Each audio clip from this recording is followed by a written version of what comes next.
Thank you for joining us. For those of you who don't know me, my name is Michaela Meltzer and I am the president of the Sisterhood. And I'm really excited tonight because on this International Women's Day, what could be better than spending the night with listening to two amazing women telling us stories. And I'm very excited. I've never heard either of them before, so I'm really looking forward to this. The topic tonight they're going to talk about will be Doing the Right Thing, Wisdom Tales of the Jewish Tradition.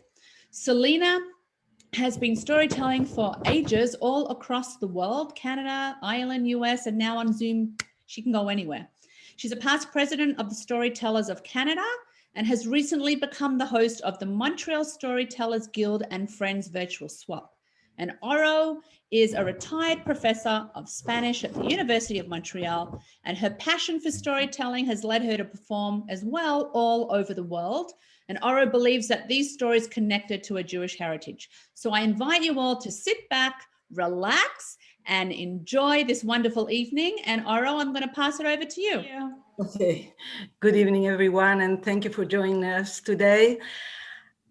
The great excitement of a storyteller is to meet with an actual audience, to make eye contact with the listeners, and to feel the warmth of a packed room. But we can't have all that now.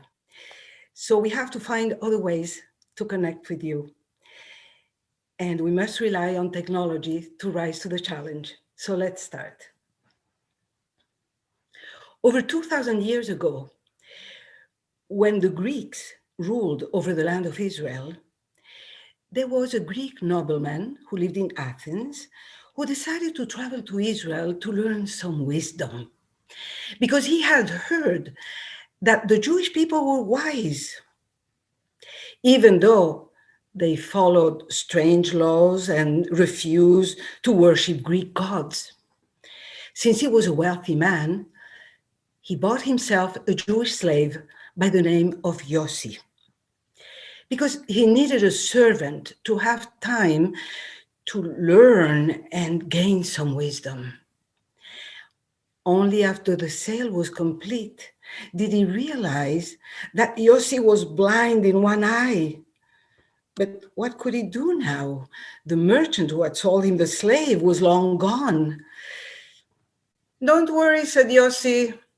"I see better with one eye than you with your two eyes." One day, they were traveling through the desert, and in those days, traveling alone was dangerous. So Yossi said, "Come on, master, let's hurry and join the caravan that's ahead of us." "The caravan? I don't see any caravan." So Yossi fell to the ground and examined it carefully. "Yes, there is a caravan ahead of us, 4 kilometers ahead of us. And I can also tell you that the lead camel is female, and she's carrying twins." "By Jupiter," said the master, "how can you possibly know that?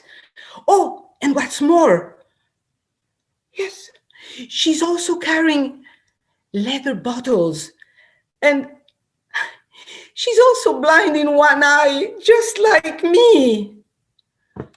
"How can you possibly tell that? And you're such a liar," said the master.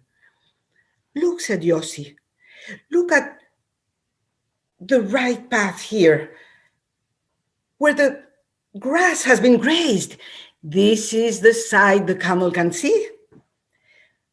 "All right, and how about the twins?" "Oh, the twins. Look where the camel rested in the sand. These 2 holes. This is for the babies she's carrying." "All right, but what about the leather bottles?" "That's easy," said Yossi. "You see, leather bottles leak. Now, wine sinks right into the ground, but vinegar leaves bubbles. See?" All right. But now, how can you know that The caravan is 4 kilometers ahead of us. That, said Yossi, I cannot tell you. That's my secret. By now, the Greek man was really curious, and he said, look, you have to tell me this, and I'll give you whatever you want. Very well, said Yossi, then promise to set me free if I tell you this one. And the man promised. Well, said Yossi, a little more hesitant this time, you see, I can barely make out the camel's footprints. And as you may know, a camel's footprint becomes unreadable right after 4 kilometers. So, ex-master, hurry and try to join with the caravan ahead of us. As for me, I'm going back to town as a free man. And this was the first lesson in wisdom that the Greek man learned.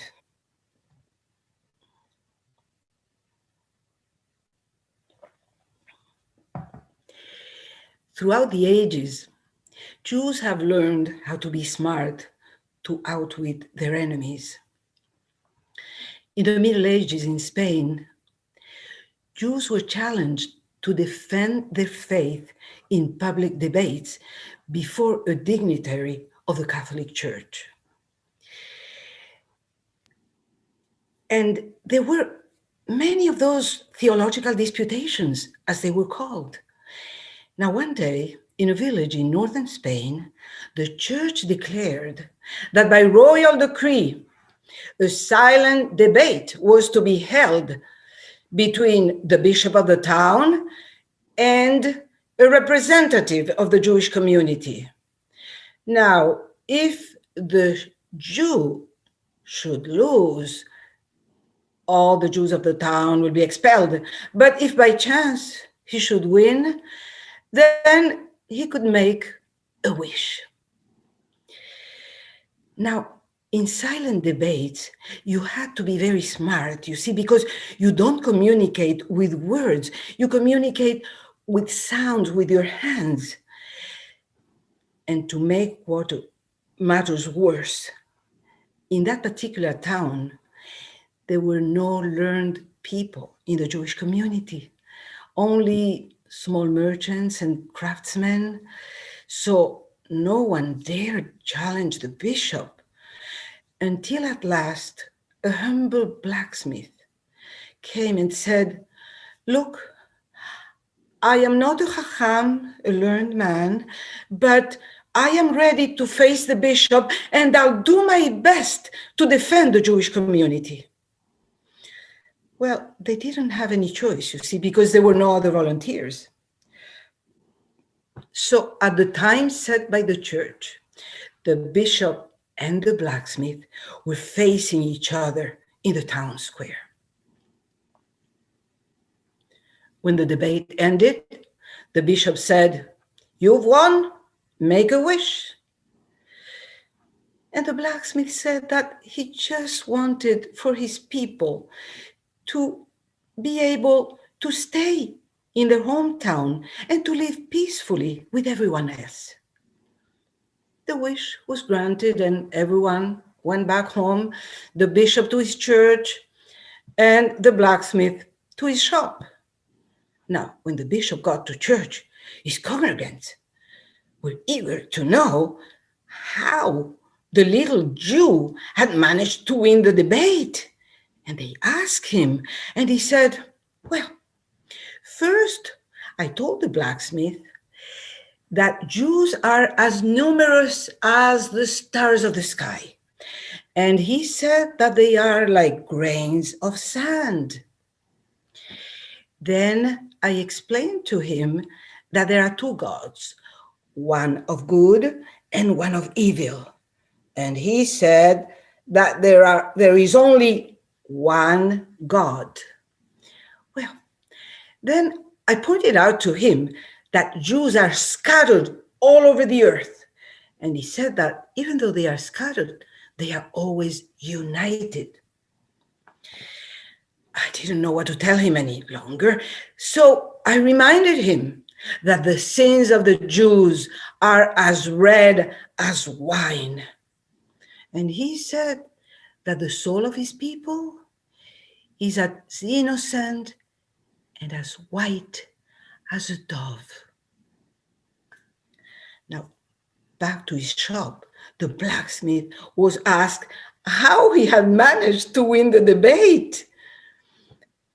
And he said, look, first the bishop told me that he wanted to hang me. And I said, go to hell. Then he wanted to poke both of my eyes. And I said, you know what? It's going to be an eye for an eye.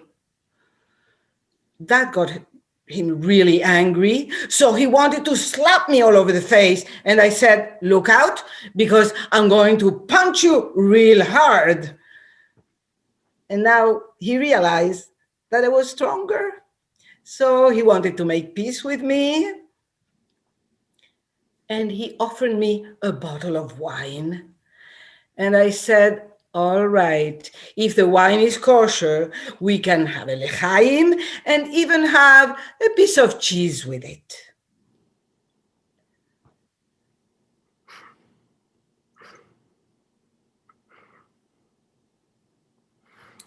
I just love that, Oro. Thank you so much for sharing those wonderful stories. I could not do sign language, that's for sure. So let's travel to Afghanistan. According to legend, there was a great sultan, and he was very, very generous to the impoverished people.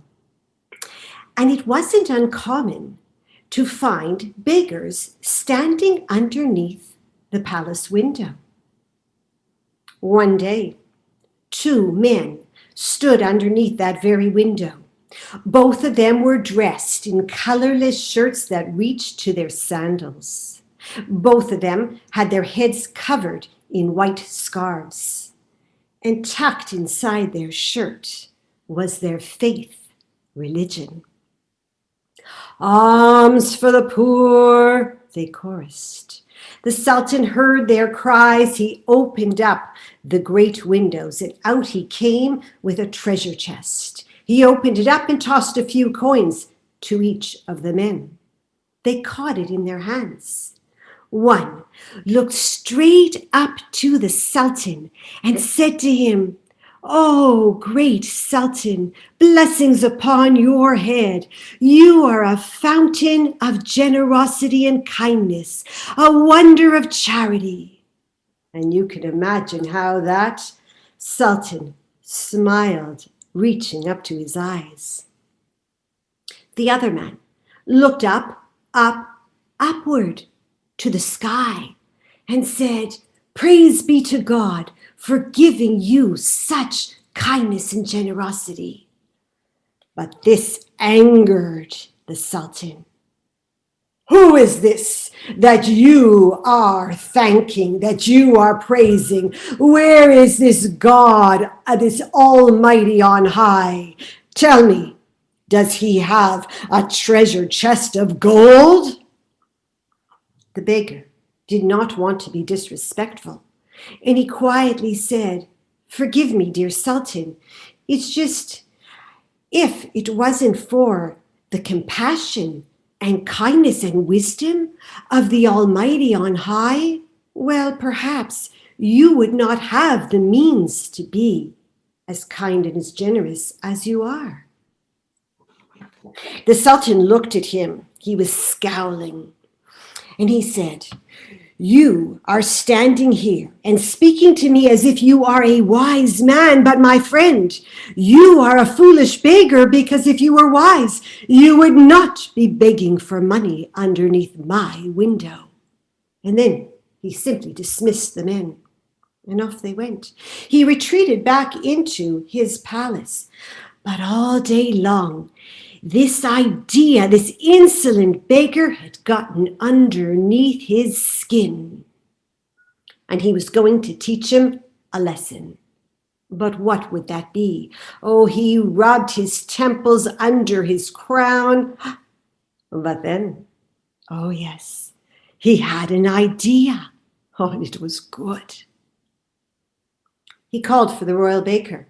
The royal baker came. The Sultan's instructions were, bake me 2 loaves of bread, identical in every way, in weight, in color, in size, in shape. When they're done and they're cool, bring them to me. The baker, of course, bowed and he went to do the Sultan's bidding. In the meantime, the Sultan pulled out some gems and some coins from his treasury, and he took out his dagger from its sheath, and he lay it upon the table, and he waited. Time passed. The loaves were soon ready. They were brought to the Sultan, and when he saw them, well, they were symmetrical, identical in every way, and he was pleased. He gave a few coins to the baker and sent him on his way. No sooner was he alone, he picked up the loaf, one. He picked up his dagger, and it was long, and at the end was a triangular-shaped needle nose pin. And he made a slight incision on that loaf, and then put down that dagger, and using 2 fingers, his index and his middle, he used them like pincers, and he poked his fingers into that incision, and slowly, he pulled out some of that soft crumb. Over and over he did this action until there was enough space in that loaf. And then carefully, gem by gem, he inserted them into the loaf, coin by coin, until that loaf had enough jewels and coin to make a baker quite a comfortable man. And then he replaced the soft crumb, that luscious bit of dough, back into that bread. And when it was full, he held it in his hands and he just massaged that loaf ever so slightly, so that all that was left was just a slight fissure. You know, if you ever baked bread, a small crack in the crust, nothing more. He picked up the second loaf, and all he did with his dagger was make a scratch, so that now both loaves looked completely identical. Oh, he was pleased. You see, he had the way to teach a beggar who would praise an almighty God that no one can see, that it was really the Sultan who took care of those that were impoverished in Afghanistan. And he would make a beggar who praised him, a rich man. It was perfect, fail-proof. The next morning, the 2 beggars arrived, and they stood side by side underneath the palace window, and they chorused, "Alms for the poor, alms for the poor." The Sultan opened up his window, and he was in a jovial mood. He had 2 loaves of bread in his hands, and he called to the men, "Brothers, it is your lucky day. My royal bakers have been busy baking bread today, and it seems that they have made far more than I can personally eat, but they are good. So I have 1 loaf for each of you." And he tossed the gem-filled one down to the beggar who always praised him. The man caught it and clutched it to his heart. He looked up. "Oh, blessings upon your head, oh royal one. You are a fountain of kindness and a wonder of charity." Yes, and how, thought the Sultan. And then he tossed the other loaf to the one who always praised someone on high. He caught it, he held it to his chest, and again he raised his eyes up past the Sultan, all the way up. "Oh, praise be to God for all of your kindness and generosity that you have bestowed upon our Sultan." The Sultan chuckled to himself. "Enjoy your bread, brothers." And he made his way back into the palace. Now, the two men with loaves in hand started to walk along the same path with each other, as always. But that beggar who always praised the Sultan, he felt that his loaf seemed heavy laden. And as far as he was concerned, that meant that it was probably well baked, stale inside, and he did not want stale bread, no matter how hungry he was. So he turned to his fellow beggar and he said, "Brother, I'll bet you must like eating when you can a well-made loaf. Is that not true?" "Indeed, it is, brother, but it's so rare to even have such a treat. I'm happy with what I have." "Well, let me tell you, why don't we swap loaves and you will be able to enjoy your bread the way you like to." "If you insist, brother." The two beggars swapped loaves just like that, and they each walked to their own home. When the beggar who always praised the Almighty walked in, well, his family was overjoyed to see this gift. "Is this from the Sultan?" "It is." "Will we be able to eat it?" "First we must wash, and then say the appropriate blessings, and then we shall eat." And after they did the washing and the blessings, he started to break it open, and upon his colorless shirt, jewels poured out. Diamonds, rubies, emeralds, sapphires, and coins. The children squealed, "Papa, is this for real? Is this something we can keep? Oh, Papa." Where did this come from? It's come from God, a gift for all the praises we have given, and we must praise again. And they did, and they even tasted of that sweet, delicious bread that was still inside. The other beggar, he brought his loaf home to his family. They broke that bread, and it was as luscious as he had dreamed. They ate. It was wonderful. But you know what happens to a hungry family. Once that bread is gone, by next morning, they were all hungry and crying for more food. So the beggar made his way back to the palace window. He noticed that he was standing next to a new brother, dressed as he was, and the two chanted, "Alms for the poor, alms for the poor." The Sultan was waiting for this moment. He opened up his windows and he was stunned. "Brother, my good man, did you not like that loaf, that generous loaf of bread that I sent down to you?" Oh, the beggar who always praised the Sultan lowered his head and mumbled, "Oh, forgive me, dear Sultan. I am so sorry. I received your loaf, but it didn't feel right. I thought that it was stale, so I encouraged my friend beside me to take it, and we swapped loaves." He didn't even have to finish. The Sultan was chuckling out loud. He was shaking his head. He could not believe it. He looked all around at his own grandeur, and then he raised his eyes up high. And he laughed. He said, "I guess there is some truth in what that big beggar was saying.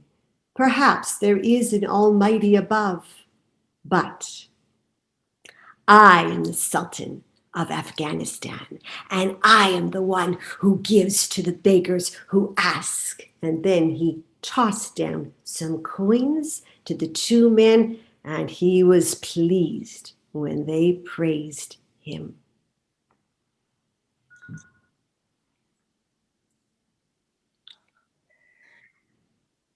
Thank you, Selina, for your fascinating story.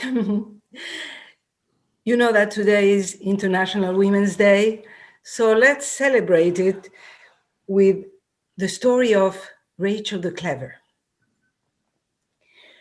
Not so long ago, there lived a prince who was both proud and smart. So proud was he that he vowed to marry only a woman as smart as himself.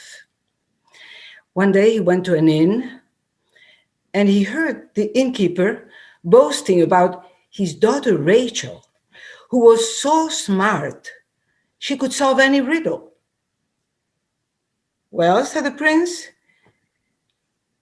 if your daughter can solve any riddle, tell her to solve these 3 riddles. First, what is the quickest thing in the world?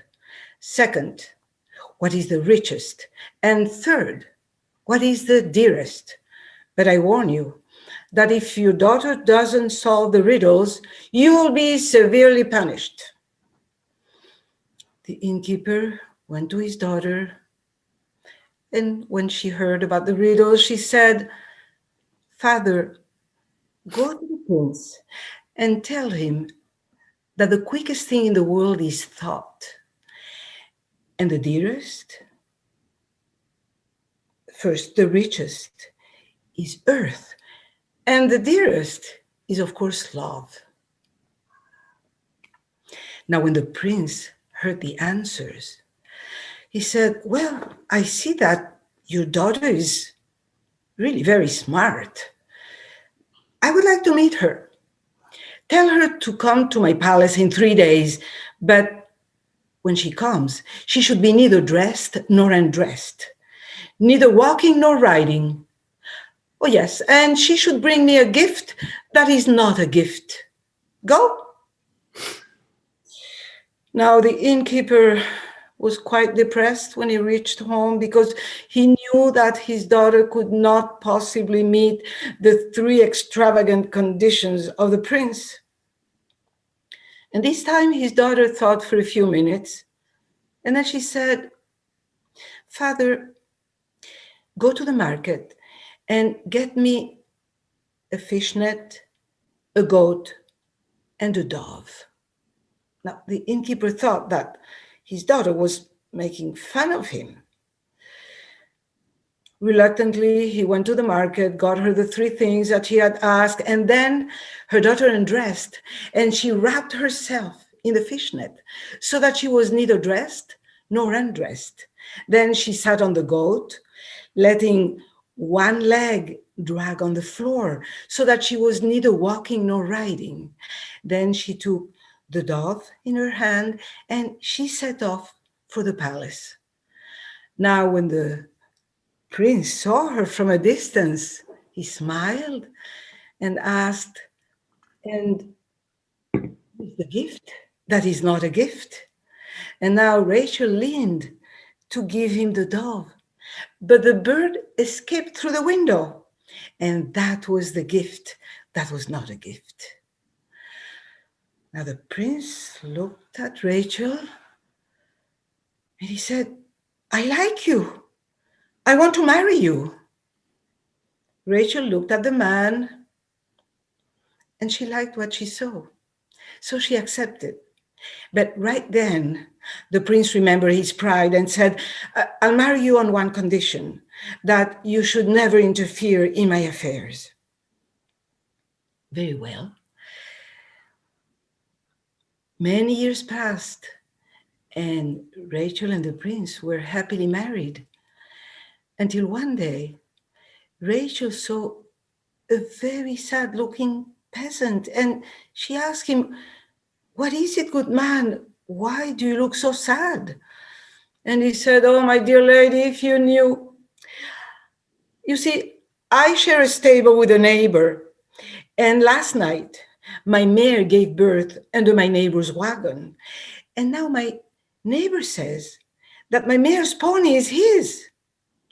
We took the matter to the prince, your husband, and he ruled that the pony belongs to my neighbor.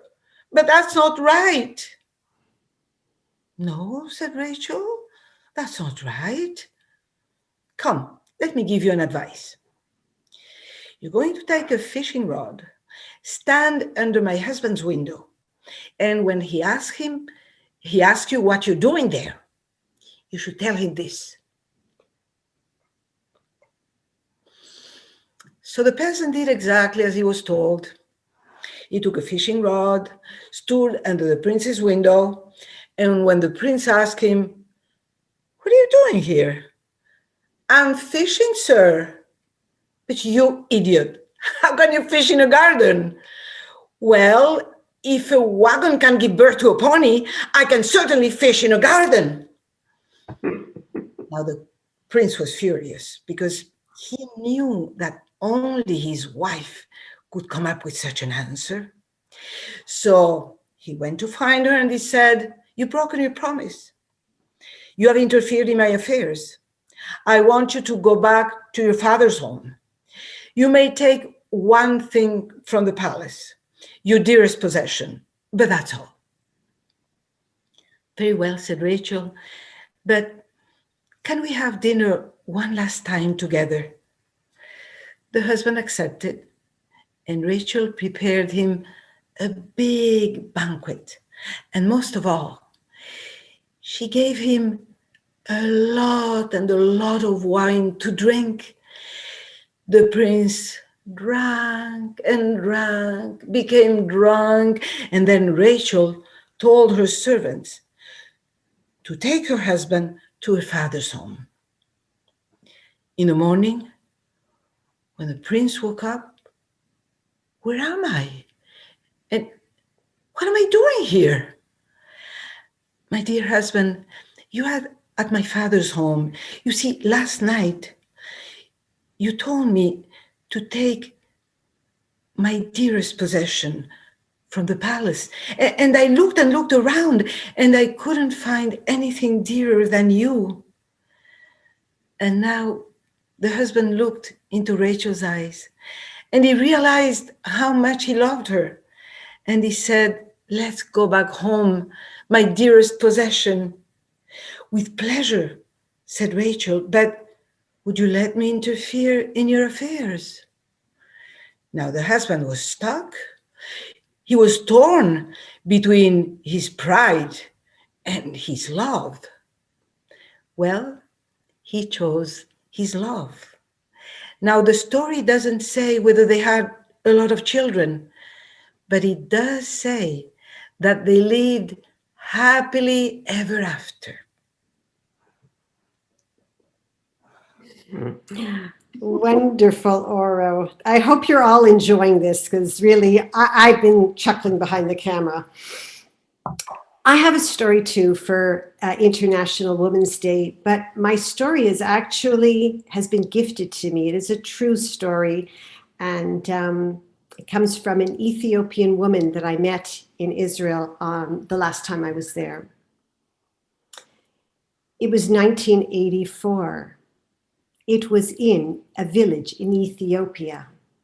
Penina, the young girl, was all of 2 years of age.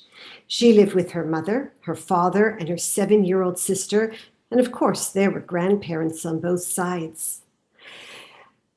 They were happy. Life was good as far as a 2-year-old knows, but the truth was that the people, the community of Beta Israel, was not able to practice the way they actually wanted to continue to practice their Jewish roots as they had done for generation upon generation. There was beginning to be famine. There was civil war at the time, and it was becoming very dangerous to be Jewish in Ethiopia. And so there was talk about families leaving and going to Israel. And it was decided that the mother was going to leave and she was going to take her 2 girls. And the father was going to stay behind because someone needed to be there for the grandparents. It was far too dangerous for them to make that trek. And so Penina, with her mother and her sister, on a specified night, started this trek. She still has the dress that she wore. They walked for 400 kilometers. It took them 10 long days. I know now, and so do many people who have done the research, that this was not an easy trip.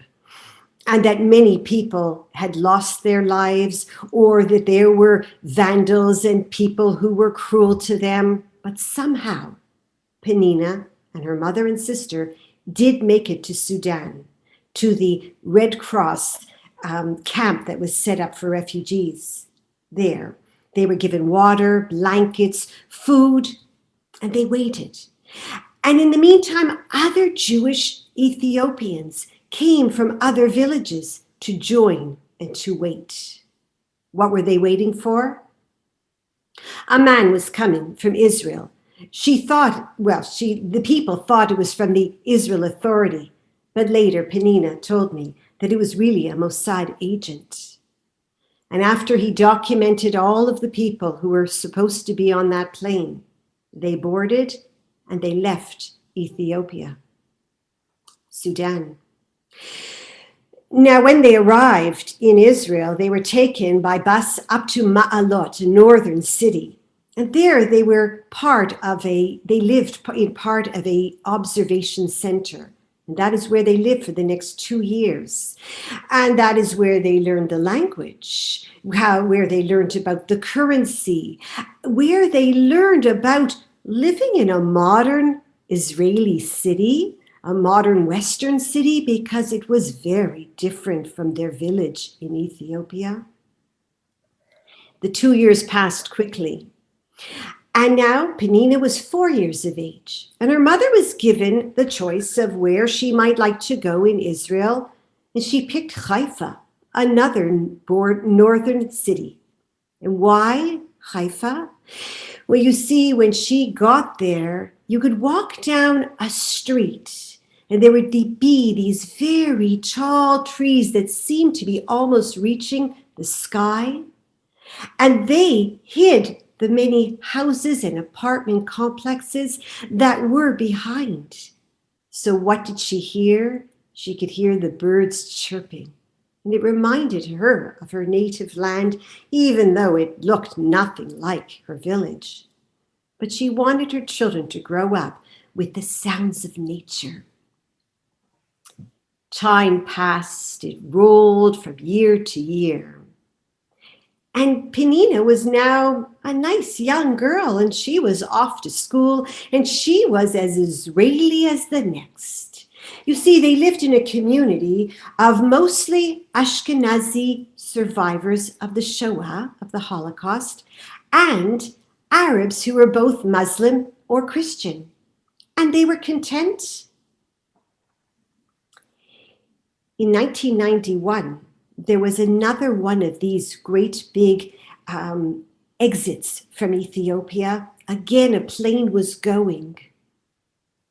And they picked up a lot of people and brought them to Israel. And once again, these people would go to the center where they would learn about the Israeli ways. And of course, Penina knew nothing about this.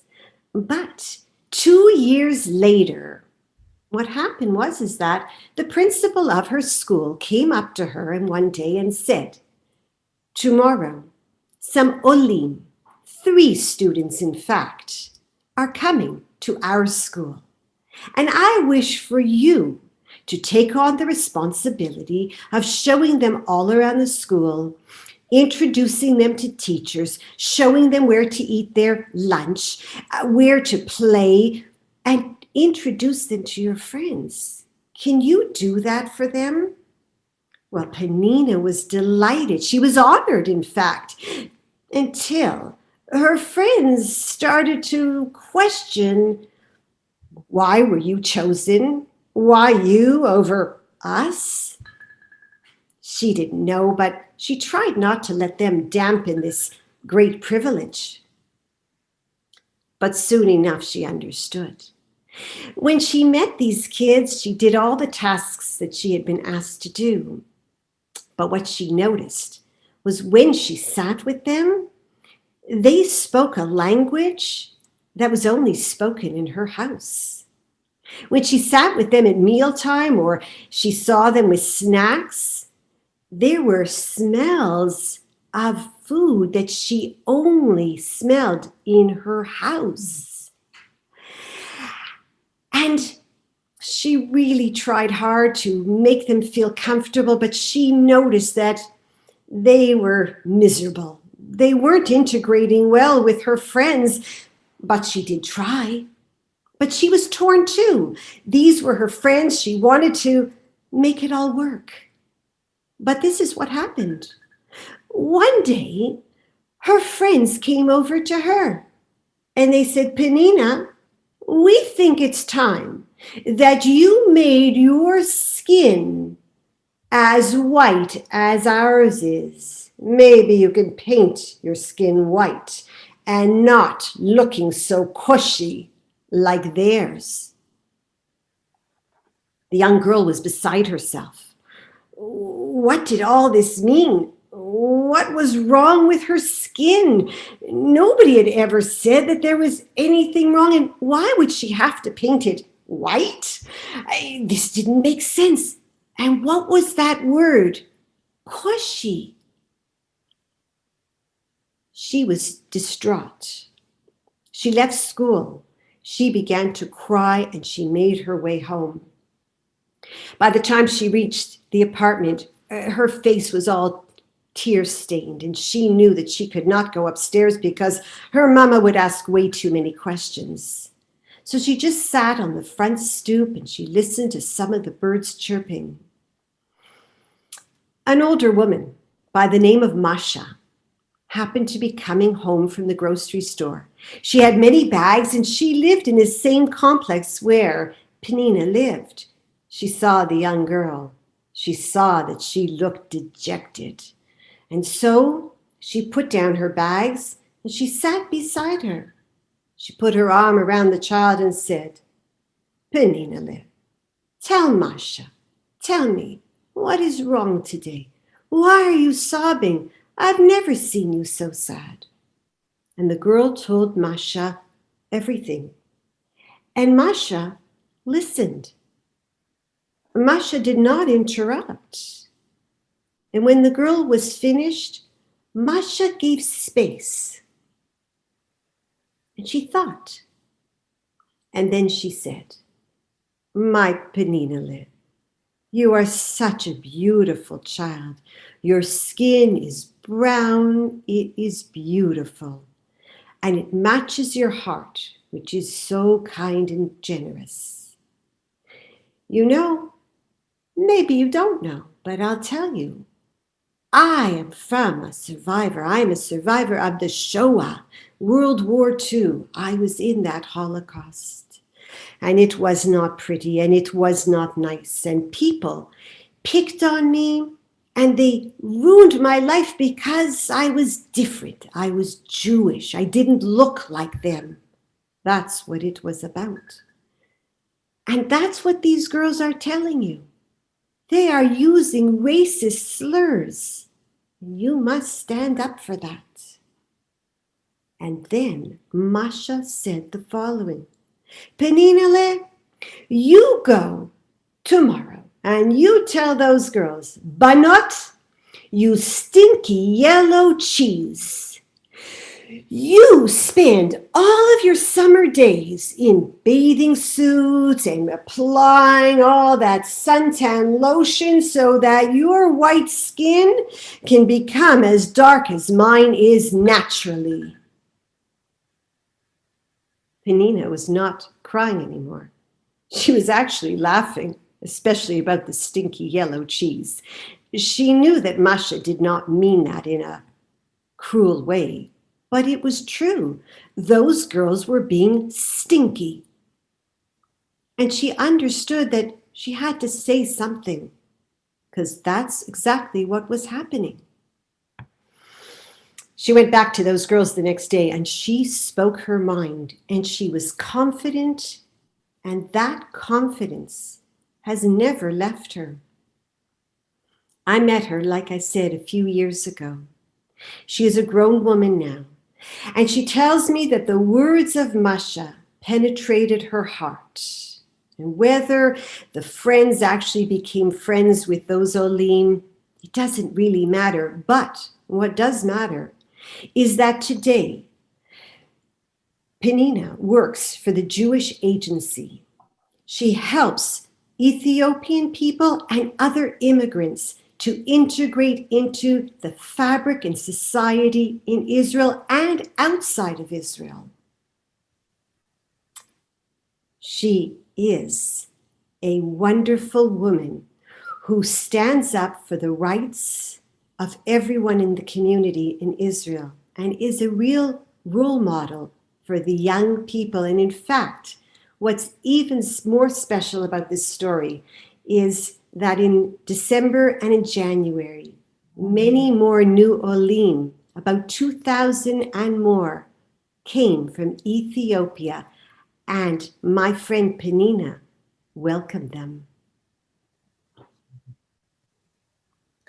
Thank you for the beautiful story.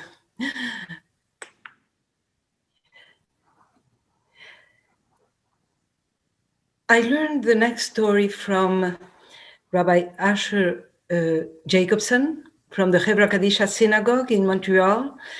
Of course, I rephrased it in my own words. So there was a water carrier who carried water all day long to the people of his village. It took him 15 minutes to fetch the water from the well, fill the 2 buckets that he carried on a long pole over his shoulders, and another 15 minutes to go back to the village with his buckets full. And he did that all day long. Now, it so happened that the left bucket was always full when he reached the village, but the right bucket was only half full, because you see, it had a crack and the water leaked. After 3 years of carrying these buckets, one day,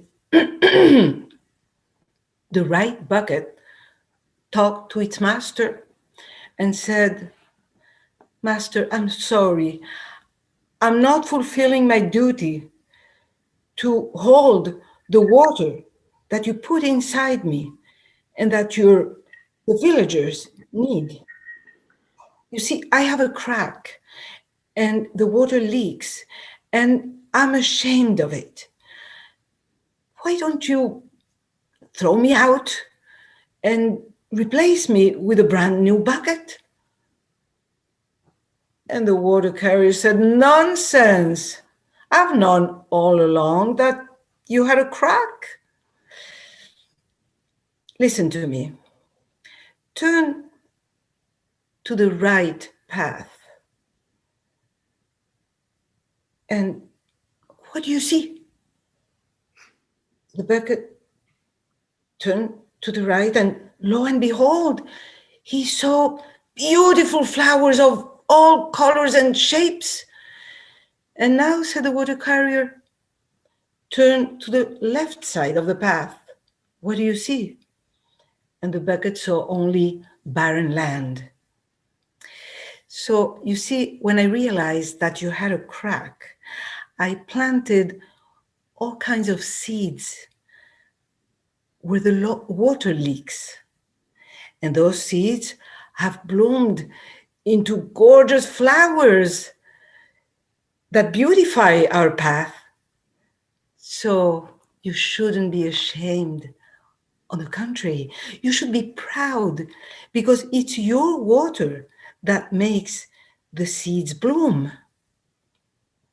And this reminds me of the famous song by Leonard Cohen, "There is a crack in everything. That's how the light gets in." Now, in the past year, our world has known so many cracks, and our lives so much brokenness, that we all long to find that light that Cohen saw, the proverbial light at the end of the tunnel. And now this is my last story, but stay tuned because Selina has more for you. Now, 2 friends were having lunch, And when they finished, one of them was really impatient to go to his next appointment. And the friend said, "Come on, what's the rush? It's a beautiful day. Look at the trees, look at the flowers, look up at the sky."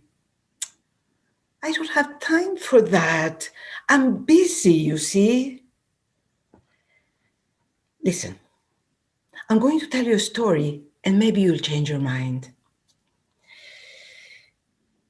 One day, Rabbi Nachman of Bretzlav was sitting by the window of his study, looking at the marketplace in front of his house. And he saw people rushing, walking up and down the street, and horses and carriages and merchants selling their goods. And then he saw his old friend Yaakov and called him, "Yaakov, come on in. Let's have a cup of tea together." "I'm sorry, Rabbi, maybe another day, because I'm really busy. I have to go now." "Yaakov, have you looked up at the sky today?" "At the sky, Rabbi? I'm afraid not. I'm so busy." "Yaakov, look through the window. What do you see?"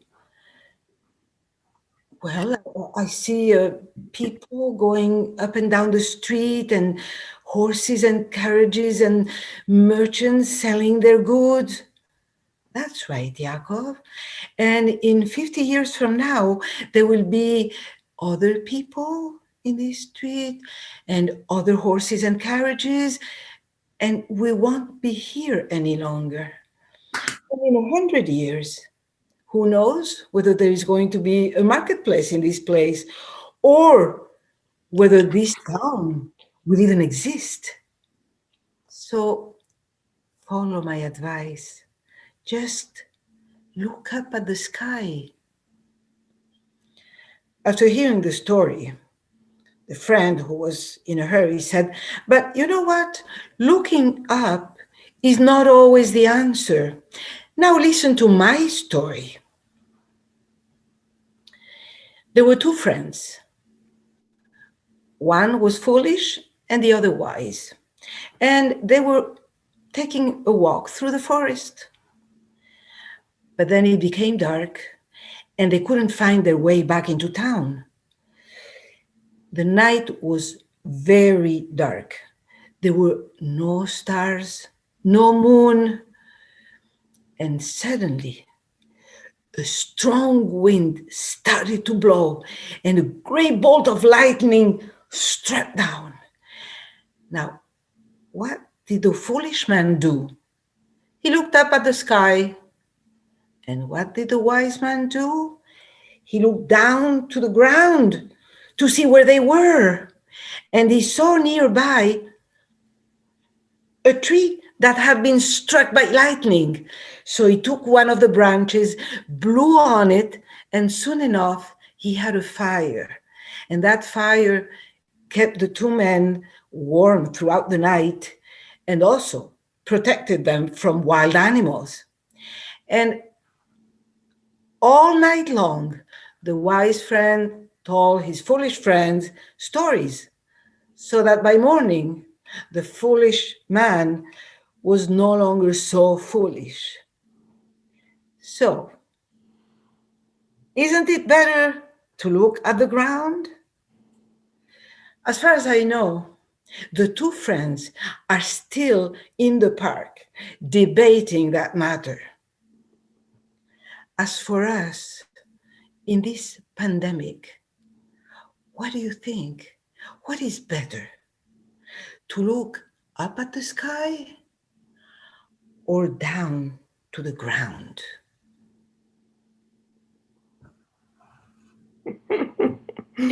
I think if we look straight at the screen, we will be here to enjoy wonderful stories. Thank you, Oro. And it's interesting that you just talked about foolish and wise, because this next tale is about a very, very wise rabbi who lived in Yes, of course you know. Chelm. But this rabbi, as wise as he got sick. No, it wasn't the coronavirus, but it was a virus, and he didn't know how to cure himself, so he called for the doctor. The doctor came, he checked him from head to toe, and he said, Rabbi, I have good news and I have bad news. No, said the rabbi, give me the good news first. The good news is, Rabbi, you are going to get well, but in order to get well, you need to drink a lot of goat's milk every single day. And the bad news, asked the rabbi, we have no goats here in Chelm. Oy, that is a problem, you're right. But then the rabbi cheered up and he said, but I know, I can solve this problem. And he thanked the doctor. He called for his 2 best students, and he charged them to go to the next shtetl, the village, and to get 1 nanny goat, a goat that would provide enough fresh goat's milk so that he could become well again.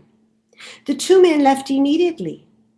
They went all the way from Chelm to the next village, right to the goat seller's house. Goat seller, our rabbi is ill. He is in need of a nanny goat that will supply enough milk so that he can become well again. The goat seller was pleased. Look, I have this prize nanny goat, and oh, she will gush milk like a fountain. The men were pleased. They paid whatever the amount was, and they took the nanny goat, they thanked the seller, and off they went towards Chelm. But along the way, they were tired now and thirsty, and there was an inn. So they tied the nanny goat up to a post, and they went into the inn. They ordered drinks, and they began to toast to the rabbi's good health, and they bragged about the nanny goat that would gush milk like a fountain. The innkeeper, he did not like these Chelmite men. He found them to be foolish. And so he quietly snuck out. He unhitched that nanny, and he swapped it for his own billy goat and tied it up on the post where the men would find it. When the men were done with all of their drinking and celebrating, they left the inn, they unhitched that goat, and off they went towards Chelm. As they got closer and closer into Chelm, they started to call to everyone and anyone, come and see the great miracle. We have a nanny goat that gushes milk like a fountain. Our rabbi will be well in no time. And everyone came to the rabbi's house. They gathered. The Rebbitzin came out. She had a pail fresh with water and a rag to clean the underbelly of that animal. And she had another bucket just for the good milk. Even the rabbi shuffled out of his bed to see the miracle. After cleaning, she placed her hands around the teats, and she squeezed and she squeezed. Fools, she cried. You've been swindled. This animal will not even give 1 drop of milk.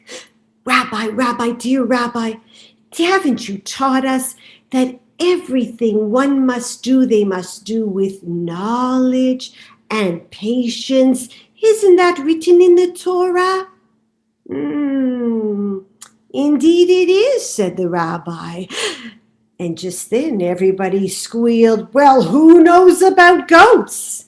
And the women all called out, the butcher does. So the butcher was brought in. He took one look at that animal and he said, the Rebbitzin is right. It's a billy goat. It won't give you milk. The men were beside themselves. So they promised to go back and they would get a nanny goat and they would give that goat seller a piece of their mind.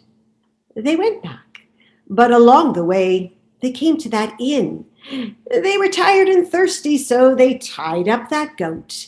They went in and they started to drink and to curse and to tell anybody who would listen just how terrible the goat seller was and how he swindled them.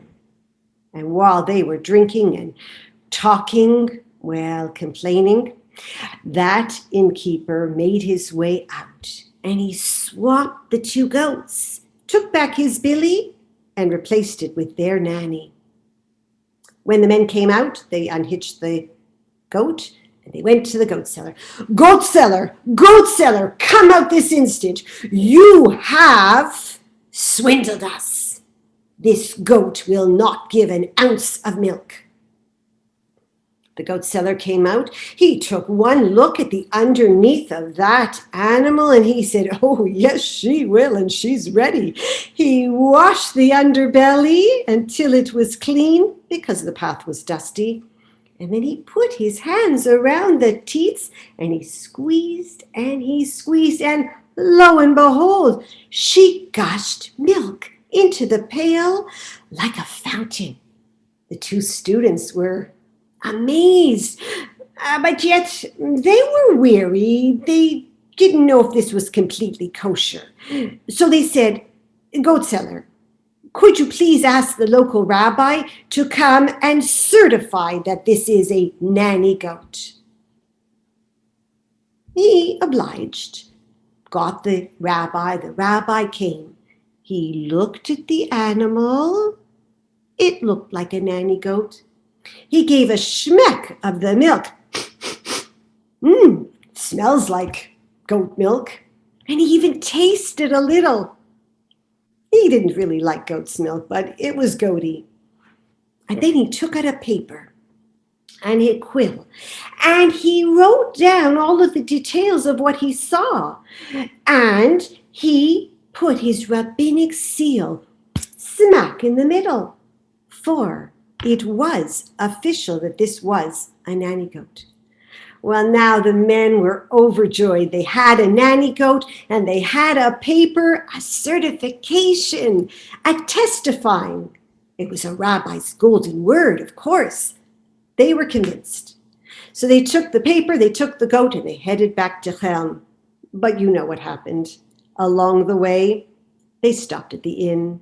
They hitched up that goat. They went in with their paper. And they toasted and they drank and they cheered and they talked about the nanny goat that would gush milk and that they had a letter from a rabbi stating that it was indeed true. The innkeeper snuck out. He did what he did all the other times. He swapped out those goats. And when the men finally left, thrilled that they had a paper and they had a goat, they went to Chelm. When they got into the town, they called one, they called all. Come and join and see the miracle. The Rebbitzin sat down on that little stool. She washed that underbelly. The rabbi shuffled out of bed. He came to see the miracle too. She put her hands around the teats, and with knowledge and care, she began to squeeze and squeeze. She was gentle. She knew what she was doing when she screamed, "Fools! You have been swindled yet again. This is a billy goat. I don't understand." But they said, Rabbi, no, this is impossible. We have a letter from another rabbi stating that it is 100% a nanny goat. The rabbi took the paper. The rabbi felt faint. This was far too much for him. He waved his hand and said, "I'll rule on this soon." He crawled into bed. He fell asleep. But when he woke up, he opened up that letter and he read it with fresh eyes, and everything was there about the goat, and it was signed by a fellow rabbi. Rabbis don't lie.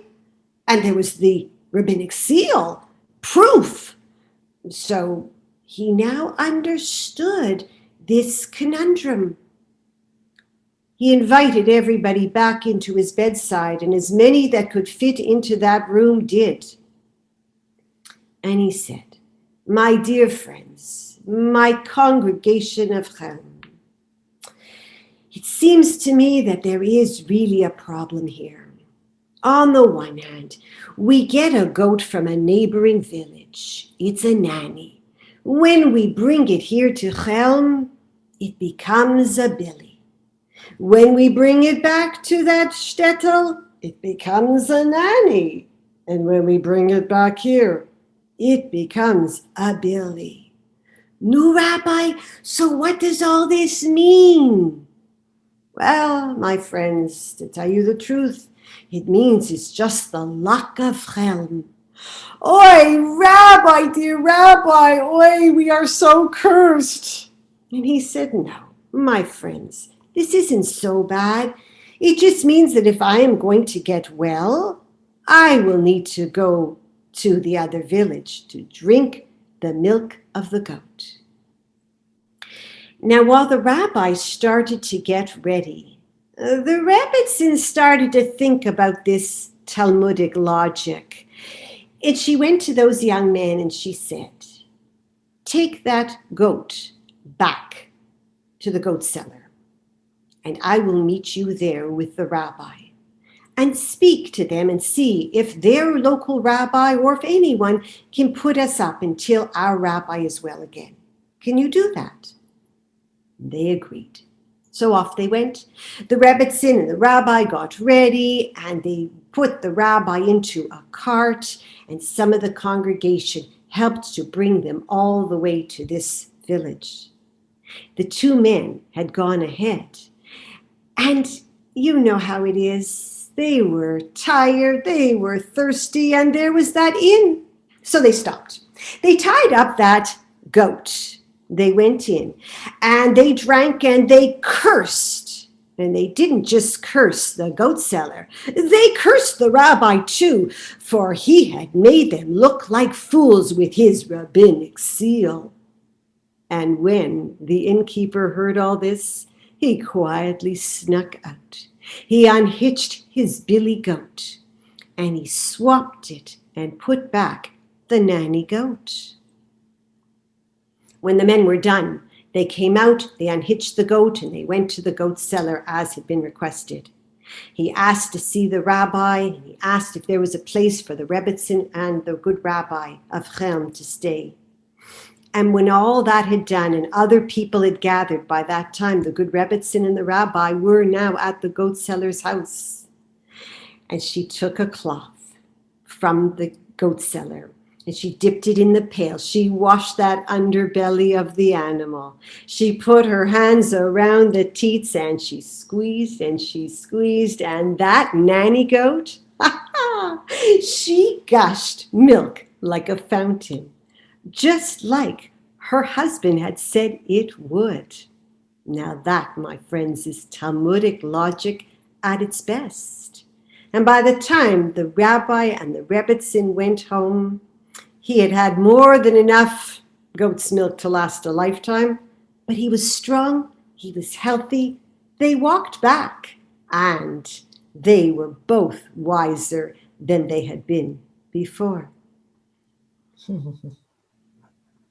That was fabulous. Thank you. Guys, that was amazing. I really enjoyed it. Oro, I always look up at the sky. I love the colors of the sky, hear the birds chirping. I always look up at the sky. So thank you guys so much. It really was such a treat. I really enjoyed it. And I'm sure people are already commenting how entertaining it was. So thank you so much. A quick reminder for everyone, March the 23rd, we have Deborah Korber speaking for the Sisterhood. So hope to see you all then. Thank you again so much. It was wonderful. Have a great evening, everybody. Bye. Our pleasure. Good night. Bye, everyone. Thank you.